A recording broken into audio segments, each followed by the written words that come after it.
30 anyos si Daisy, single, minimum wage earner at naglakas loob na kumuha ng sariling bahay. Kayang-kaya naman po, sir. Kasi nasa ano naman po yun yung nasa will mo po yun na talagang pag nagpundar ka, syempre po lahat gagawin nyo. 36 square meters sa Lumina sa Plaridel, Bulacan ang nakuha ni Daisy sa halagang 446,000 pesos.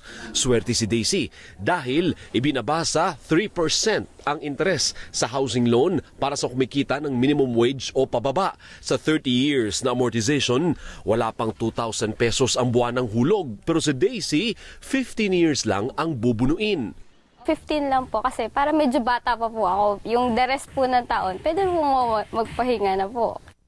Pasok sa programa ang kumikita ng 15,000 pesos kada buwan sa Metro Manila at 12,000 pesos sa probinsya. Paliwanag ng Pag-ibig, hirap kasing manghiram sa bangko ang mga mabababa ang sweldo. Ang tingin kasi ng mga bangko, mga high risk daw. Ang Pag-ibig Fund naman, ito naman yung ating social mandate. So mandato natin na pagsilbihan yung mga miyembro natin na yung underserved or unserved na sector.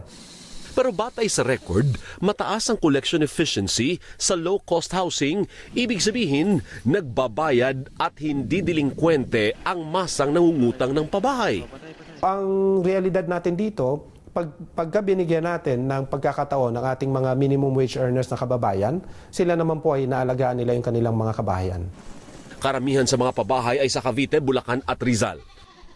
Oo, maliit at medyo malayo-layo sa Metro Manila. Pero sa kabilang banda, ang bawat hulog dito na galing sa hirap at pawis na isang minimum wage earner ay may patutunguhan ang pagmamay-ari ng sariling tahanan na pinaghirapan.